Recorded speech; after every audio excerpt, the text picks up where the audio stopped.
చిరు graduate, ఎందుకంటే ఆ కూటమి అన్నారు కాబట్టి ఆయన కూడా ఇటుకు వచ్చేసాడు కాబట్టి అదొక 3, 5 ఎమ్మెల్యే కోట 8 ప్లస్ మొన్నటి 4 12, ఇప్పుడు 12 మంది వీళ్ళకి వచ్చేసారు. అట్లాగే ఇప్పుడు వీళ్ళు 5గురు రాజీనామా చేశారు అంటే 17 ఇప్పటికి వీళ్ళకి. ఇక వీళ్ళు చూస్తుంది ఇంకొక 8 మందిని, ఇంకొక 8 మంది ఇటు వస్తారట. వస్తే 12, 8, 20, ఇది 15, 8, 23 అయిపోతుంది. అక్కడ కావాల్సింది ఎంత 45లో 22, 22లో ఇంకొకటి ఎక్స్ట్రా వస్తే 23. అవిశ్వాస తీర్మానం పెడితే అయిపోయినట్టే కదా.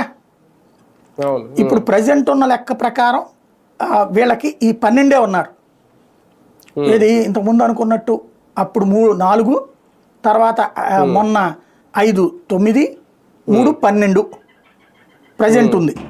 ఒక 5గురు వీళ్ళు రాజీనామా చేస్తున్నారు ప్రస్తుతానికి, ఇంకా రాజీనామా ఆమోదించబడలేదు. అంటే 17 ఓట్లు వీళ్ళ చేతిలో ఉన్నాయి ఇప్పుడు. ఇంకా కావాల్సింది ఇంకొక 8 కొడితే అయిపోయినట్టే, ఇంకొక 8 గనక కొడితే అయిపోయినట్టే. ఇప్పుడు